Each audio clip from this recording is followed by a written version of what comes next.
Sir Arthur Ignatius Conan Doyle was born on May 22, 1869, in Edinburgh, the capital of Scotland. He started writing when he was a student, even after earning his doctorate degree. Sherlock Holmes's first publication was in 1887 in Beeton's Christmas Annual Magazine.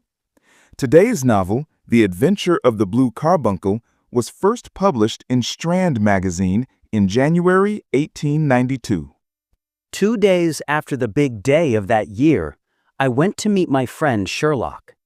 He was sitting on his couch with a sheet of paper in front of him and a wet felt cap next to him. I saw the magnifying glass next to the cap and realized that he was looking at it with a lot of attention. Hey, did I come at the wrong time? Not at all, my dear Watson. You came at the right time.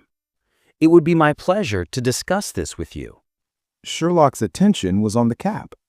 It's not a very serious case, but it's interesting. Sitting in front of the fireplace, I asked him to warm his hands. It looks like an ordinary cap. Is there a scary crime behind this? No, it's not a crime, but if a few people are walking in a few square miles, it's a bizarre case. Bizarre, but not criminal. Your last few cases were similar to this. Irene Adler's paper, Mary Sutherland's lost horse, and The Adventure of the Man with the Twisted Lip. This is also similar to the last case. Did you know Peterson? He gave this to me. His cap? No, but he found it. In the early hours of the day, around 4 o'clock, Peterson was walking down Tottenham Court Road. In front of him was a tall man with a wet felt cap on his head, a stick in one hand, and a laugh on his shoulder. It was a joke. As he was walking down Goud Street, he met a few goons. As they were fighting, he opened his cap and it fell. He took his own stick, and when they were about to kill him, he hit the stick against a shop window and the glass broke. At this very moment, Peterson came to help. But in the dark, the man saw Peterson in a uniform and realized the glass was broken. He thought the police had come to arrest him, so he took his stick and ran to the back alley of Tottenham Court Road. And this is how Peterson got hold of this cap and a goose, which he must have roasted to death. Did he eat something else? What could he have done? There was a card on the side of the cap which said Mrs. Henry Baker, and there was an HB written on the lining of the cap, but there was no address, and there were thousands of Henry Bakers in London. How could he have found them? So what did Peterson do next? He brought two things to me, but even though it was cold and windy, I thought that if I kept the goose for another day, it would get dirty, so I didn't give it to him, and what I had with me was this cap. Didn't the paper say anything about it? No. So how will you find this man from this cap? This is the cap, and this is my magnifying glass. You know how I work. Let's see what you can understand. I took the cap in the magnifying glass in my hand. It was a very ordinary black felt cap. It had been used for many years. The HB writing on the lining was red at one point, but now I can hardly see the color. I can't understand anything. There is a hole in the cap to insert a thread, but there is no thread in it. Apart from the dust and many black spots, I couldn't see anything else. I can't see anything, so I gave the cap back to Sherlock. You can see everything, but you can't understand what you see. Oh, I understand. So, what did you understand from this cap? Sherlock took the cap in his hand and started. Some things are very easy to understand. For example, this man is very intelligent. 3 years ago, he was in a good financial situation, but now he's in a bad situation. He had good vision before, but now it is less. The reason for this is that he can be unprofitable due to financial problems. As a result, he is a drunkard and he has a bad relationship with women. This is a big problem. But he hasn't completely given up his self-respect. He sits at home and works. He knows very little about the outside world.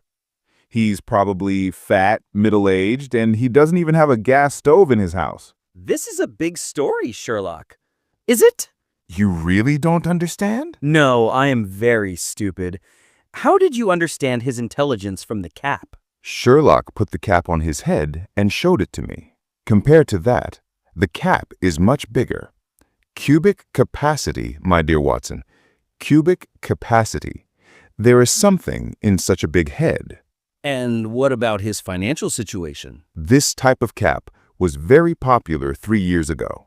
And apart from that, even if he is in a bad situation now, it can be seen that when new, it was very expensive and a good thing.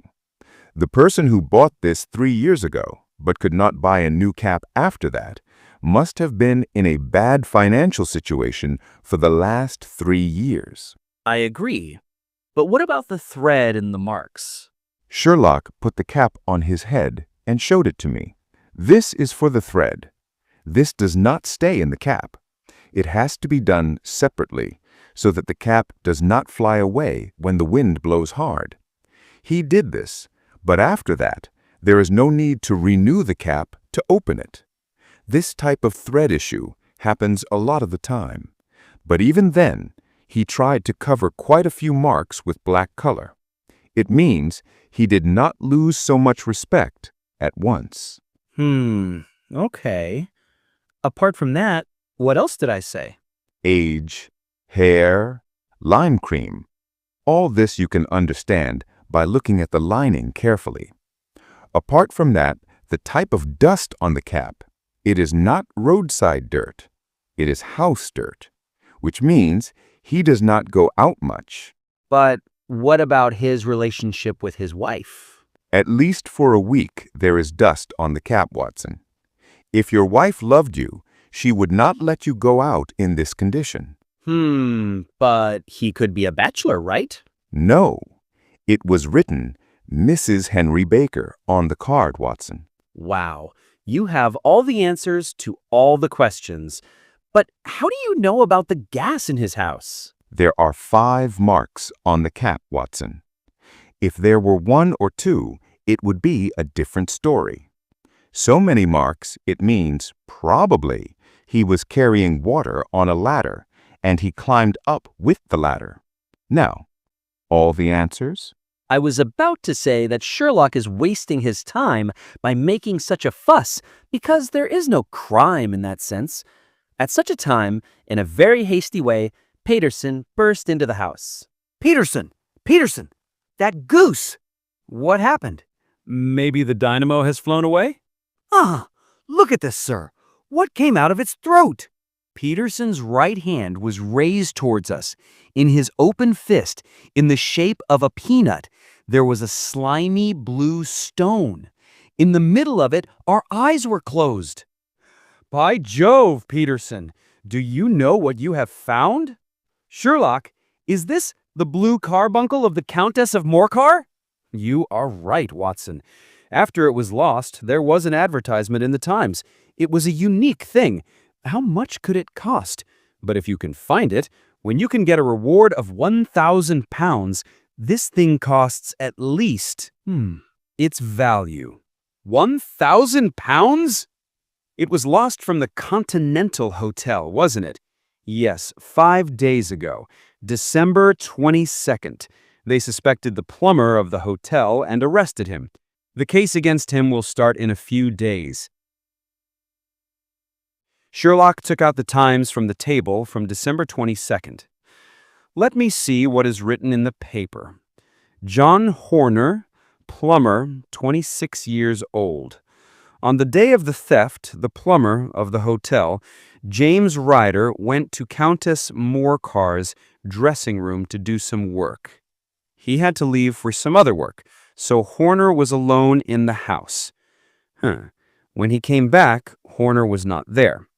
Countess's bed was broken, and Countess's jewelry box was open above the bed. Inspector Officer B Division, Bradstreet. I understood everything. But now the question is, this stone from the Continental Hotel to Tottenham Court Road, what did it do inside a goose's hole? And did it have anything to do with Mr. Henry Baker? Now we have to find the plumber. What? Because Carbuncle is talking about being red, but this is blue. We need to inform the Countess that we have found this. Okay. Horner didn't steal it? I still don't understand that. And Henry Baker? Mr. Henry Baker may be completely innocent, but I can't say for sure that he has come to meet us. Then now? Wait. Then I have come to meet the patient. I have to meet him in the evening. Okay, give me 7 days. Mrs. Hudson is roasting the chicken, and the day after tomorrow I have told her to take a good look at the neck of the chicken. At 6:30 in the evening, I came back and saw, on the stairs of Baker Street, a long-bearded man was standing at the door. He must be Henry Baker, because with Sherlock's description, he has a big head and a thick beard, but he looks educated. To open Mrs. Hudson's door, the two of us got up together. As soon as we entered the house, Sherlock said, "Hello, hello, you must be Mr. Henry Baker. Come inside. Sit near the fireplace. Come, Watson. Mr. Baker, is this your cap?" Yes, sir. This is my cap. We had another thing of yours, but we ate it. What? You ate it? Yes, your goose. If you keep it for another day, it will get dirty. While talking, Sherlock went to the sideboard. There, another goose was kept, Peterson's goose. So we brought a goose for you. We hope it will help you. Mr. Baker got up and went to the sideboard. After seeing the goose, he said, Yes, it will be great. If you want, we can keep your neck, head, and feet." No, I don't need all that. After hearing this answer, Sherlock turned to me. Then he said to Henry Baker, Okay, this is your cap and this is your goose. Merry Christmas. "Merry Christmas." But when he went out, Henry Baker stopped. "What? Don't you remember? The goose was so good, I wanted to ask you, where did you buy it from?" Oh, what is this? Actually, I sold it to a magician. Do you understand? At the end of the day, I go to a pub called Alpha Inn. It is near the magician. Its owner, Windigate, made an arrangement for us at the beginning of this year. Every week, if we collect some money from him, we can all have goose together. You know the rest of the story. "Okay, sir, I'll leave now." Hearing this, Mr. Henry Baker went out. Did you get beaten up a lot, Watson? "No, not really." Then let's go. "Where?" Alpha Inn. It took 15 minutes. We met the owner, Mr. Windigate. Sherlock asked him, not knowing his real identity, "Do you still have a goose at all?" "What? Goose?" "Yes, Mr. Henry Baker was telling us that you gave him a wonderful goose." "Oh, I see. So tell me, I gave him a goose, but I don't have those geese." "You don't? Then where did you get it from?" "I got it from the market, from Covent Garden Market." "Thank you, Mr. Windigate." Without giving Windigate any chance to speak, Sherlock left in a hurry. I could understand why he would go to Covent Garden this time. When Covent Garden reached the market, there was Breckenridge's shop. The problem was something else. It was dark. Breckenridge was closing his shop. So, is the goose over? "It's time to close the shop. You can come tomorrow morning." But I had to... What? "Then look there. Some shops are still open. My shop is not open here." But you told me to take it from you. All this while, Breckenridge was looking at Sherlock suspiciously. "Who told you?" The owner of Alpha Inn, Mr. Windigate. "Oh, yes. I sold it to 2 people. Yes, it was good. By the way, where did you get them from?" This time, Breckenridge was in trouble. He was so angry that he turned toward Sherlock. "Hey, who are you, sir? Why are you coming from there? What do you want? Leave me alone." "Oh, why are you... Actually, I had a deal with my friend.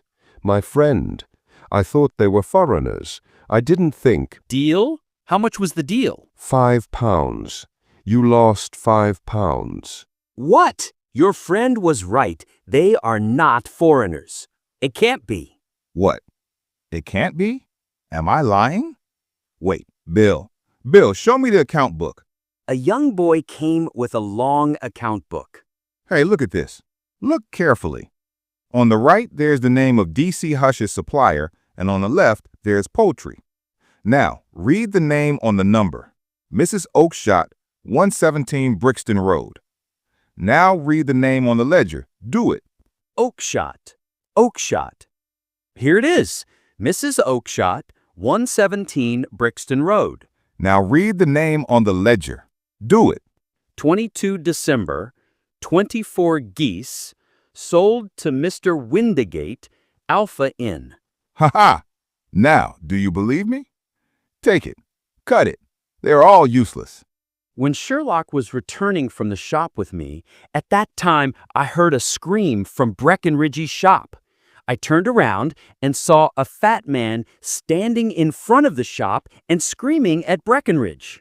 Hey, don't you have anything better to do? Why are you wasting my time by asking? If you have so much to say, then go and ask Mrs. Oakshott. But she asked you to ask her. Will you go, or shall I leave my dog behind you? Listening to the dog, the man got confused and then entered a dark alley. I heard the sound of Sherlock getting out of the alley. Come on, Watson. Let's not lose this one. Within a few moments, we found the man. Sherlock got up from the back to pat his shoulder. Who are you? What do you want? Excuse me. We heard what you were saying to Breckenridge at that time. I think we can help you. Help? But what do you know about this? Excuse me. My name is Sherlock Holmes, and it is my job.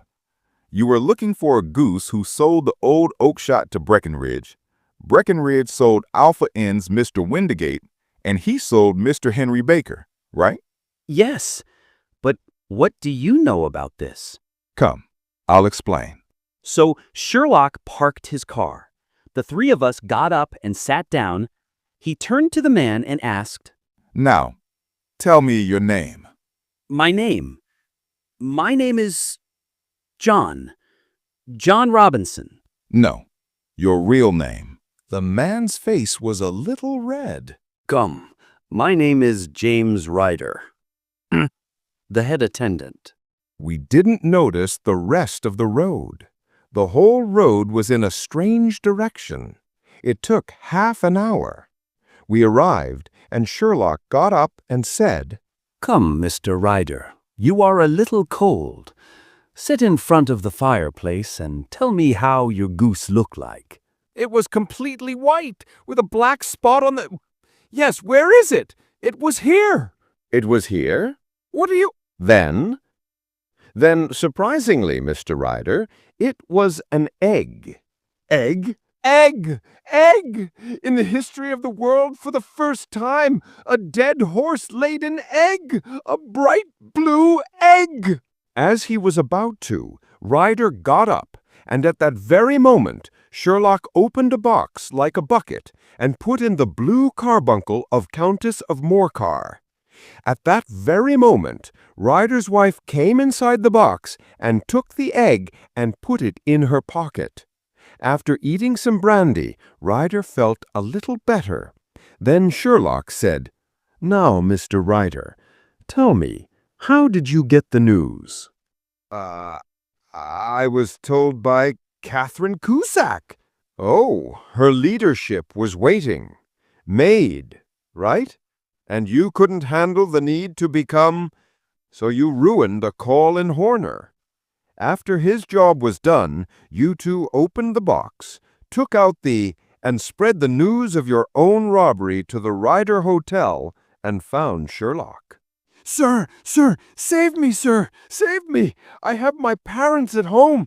I have never done such a thing in my life. I won't do it. Save me, sir, save me. And for you, when an innocent man is being... What will you do? Get up. Get up. I will leave the country, sir. It's all gone to the streets. Then there's nothing more to say.